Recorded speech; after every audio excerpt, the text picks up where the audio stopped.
नमस्कार, स्वागत है आपका हमारे चैनल पर। दिल्ली के डिप्टी सीएम मनीष सिसोदिया के ऊपर सीबीआई के बड़े एक्शन से बौखलाए हैं सांसद संजय सिंह। तो वहीं दूसरी तरफ दिल्ली के उपराज्यपाल वीके सक्सेना को लेकर भी किया है संजय सिंह ने विवादित ट्वीट। आपके लिए बता दें कि कल जिस तरीके से छापेमारी और कंप्यूटर जब्त किया गया सीबीआई की तरफ से मनीष सिसोदिया का, इस पर आज संजय सिंह ने कहा है कि आम आदमी पार्टी सरकार को बर्बाद करना चाहती है मोदी सरकार। तो वहीं दूसरी तरफ उन्होंने दिल्ली के उपराज्यपाल वीके सक्सेना को लेकर कहा है, क्या दिल्ली के उपराज्यपाल अपने आप को हिटलर मानते हैं?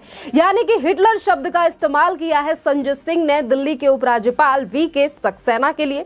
शुरुआत करते हैं कल जो बड़ा एक्शन सीबीआई की तरफ से दिल्ली के डिप्टी सीएम मनीष सिसोदिया के ऊपर शराब घोटाले मामले को लेकर लिया गया, जिस पर कल सीबीआई ने मनीष सिसोदिया के दफ्तर पर जाकर जो दस्तावेज हैं वो कलेक्ट किए और इसी के साथ कंप्यूटर जो है वो भी जब्त कर लिया गया मनीष सिसोदिया का। और इसी पर आज संजय सिंह की बौखलाहट सामने आई है। संजय सिंह कह रहे हैं कि मोदी सरकार का सिर्फ एक ही मकसद है और वो है आम आदमी पार्टी को बर्बाद करना। सरकार को लगातार बर्बाद करने का प्रयास मोदी सरकार कर रही है, पर वो सफल नहीं होंगे, चाहे फिर वो मनीष सिसोदिया के घर, दफ्तर, गांव, कहीं पर भी सीबीआई की टीम को भिजवा ले।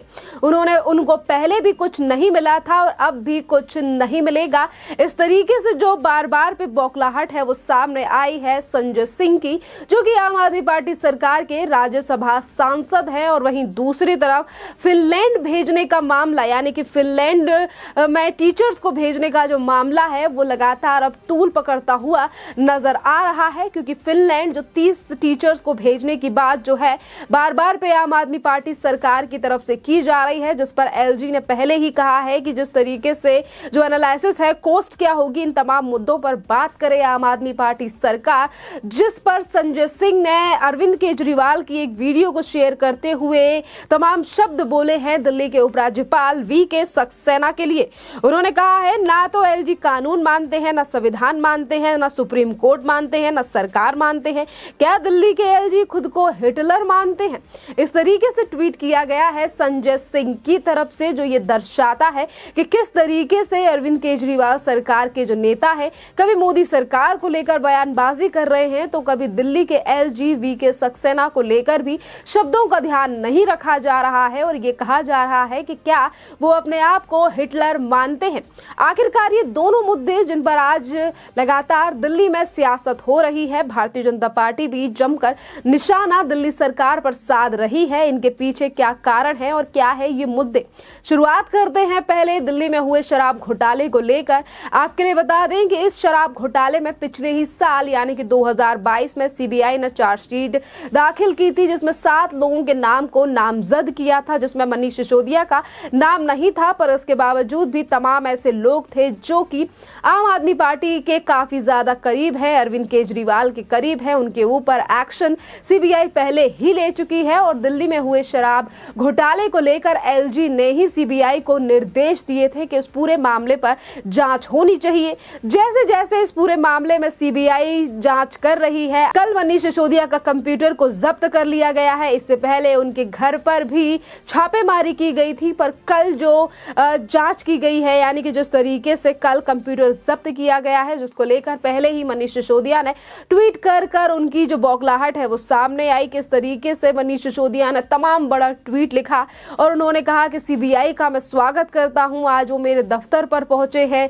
इससे पहले वो मेरे घर पर भी आए थे, मेरे गांव में भी जांच कर चुके हैं कि पर उन्हें पहले भी कुछ नहीं मिला था, अब भी कुछ नहीं मिलेगा, क्योंकि मैंने कुछ गड़बड़ नहीं की है, मैंने कुछ गलत नहीं किया है। मैं दिल्ली के बच्चों की शिक्षा के लिए निरंतर काम करता रहूंगा। इस तरीके से जो ट्वीट है वो दिल्ली के डिप्टी सीएम मनीष सिसोदिया की तरफ से किया गया था। और इसके बाद आम आदमी पार्टी की तरफ से लगातार ये आरोप लगाए गए कि सीबीआई को कुछ नहीं मिलेगा, ये छापेमारी की गई है। पर जिस जांच को छापेमारी का नाम दिया जा रहा है आम आदमी पार्टी सरकार और पार्टी और नेताओं की तरफ से, दरअसल सीबीआई ने उस पूरे मामले को लेकर अपनी स्टेटमेंट दी और सीबीआई ने कहा कि ये कोई छापेमारी नहीं थी, इस जांच के चलते ही कुछ जो दस्तावेज हैं वो हम कलेक्ट करने गए थे। ये तमाम बातें जो हैं वो सीबीआई की तरफ से की गई हैं। और बड़ा झटका मनीष सिसोदिया के लिए ये भी है कि उनका कंप्यूटर जो है वो सीज्ड हो चुका है। एक तरफ मनीष सिसोदिया कह रहे हैं कि उन्होंने कुछ गलत नहीं किया है, वो दिल्ली की जनता के लिए काम कर रहे हैं, बच्चों के लिए काम कर रहे हैं, तो कोई भी सबूत जो है वो नहीं मिलेगा या फिर कुछ भी गलत सीबीआई के लिए नहीं मिलेगा। और इसके बावजूद भी सीबीआई लगातार दिल्ली में हुए शराब घोटाले को लेकर बड़े बड़े एक्शन लेती हुई दिखाई दे रही है, चाहे फिर उन 7 लोगों के ऊपर कार्रवाई हो या फिर इसके अलावा लगातार सबूतों को जमा करना। और छापेमारी से किस तरीके से मनीष सिसोदिया जो है वो घबराए हुए दिखाई दे रहे हैं, क्योंकि इससे पहले भी जब छापेमारी हुई थी तो दिल्ली के मुख्यमंत्री अरविंद केजरीवाल से लेकर तमाम नेताओं ने कहा कि मोदी सरकार जो है वो हमारी सरकार को टारगेट कर रही है, क्योंकि हिमाचल प्रदेश और गुजरात में चुनाव है और मनीष सिसोदिया को गिरफ्तार करना चाहती है। पर अभी तक गिरफ्तारी होगी कि नहीं होगी, खैर ये तो सीबीआई जानती है, क्योंकि सीबीआई इस पूरे मामले की जांच जो है वो कई महीनों से कर रही है। और अब बात आती है फिनलैंड के मामले को लेकर, जिस तरीके से अरविंद केजरीवाल अभी 2 दिन पहले ही दिल्ली के एलजी वीके सक्सेना के पास पहुंचे थे, मीटिंग भी हुई थी। और जैसे ही उन्होंने फिनलैंड टीचर्स को भेजने का मुद्दा एलजी के सामने रखा, एलजी ने साफ कहा कि इस पूरे मामले पर जो कॉस्ट है, किस तरीके से इन चीजों की प्रिपरेशन की जाएगी, तमाम चीजों का ब्यौरा जो है, एनालिसिस जो है वो करना चाहिए, जिसको लेकर अरविंद केजरीवाल की जो बौखलाहट है वो सामने आई थी मीटिंग के बाद भी। और उन्होंने कहा कि दिल्ली के विकास को दिल्ली के एलजी ही रोकना चाहते हैं, चुनी हुई सरकार को दरकिनार किया जा रहा है। हम टीचर्स को विदेश भेजना चाहते हैं कि वो टीचर्स बाहर से सीख कर आए और यहाँ पे बच्चों को पढ़ाएं। तो वहीं दूसरी तरफ एलजी यानी कि राजभवन की तरफ से भी जवाब जो है वो अरविंद केजरीवाल के लिए दिया गया था, क्योंकि आज अगर संजय सिंह इस तरीके के आरोप लगा रहे हैं और अपशब्दों का इस्तेमाल कर रहे हैं, क्या दिल्ली के एलजी अपने आप को हिटलर समझते हैं? ना वो कोर्ट को मानते हैं, ना वो सरकार को मानते हैं, ना वो संविधान को मानते हैं। इस तरीके की बातों को और शब्दों का इस्तेमाल जो है वो पहले अरविंद केजरीवाल, जो कि दिल्ली के मुख्यमंत्री और आम आदमी पार्टी के संयोजक हैं, वो भी कर चुके हैं, जिस पर जवाब खुद दिल्ली के एलजी वीके सक्सेना ने दिया था। और उन्होंने कहा था कि अरविंद केजरीवाल के द्वारा लगाए गए जो आरोप हैं वो निराधार हैं और अरविंद केजरीवाल को खुद संविधान में रहकर कानून के तहत काम करना चाहिए, और जिस तरीके से जो आरोप लगाए गए हैं वो निराधार है। ये तमाम बातें और जो करारा जवाब है वो दिया गया था दिल्ली के एलजी वीके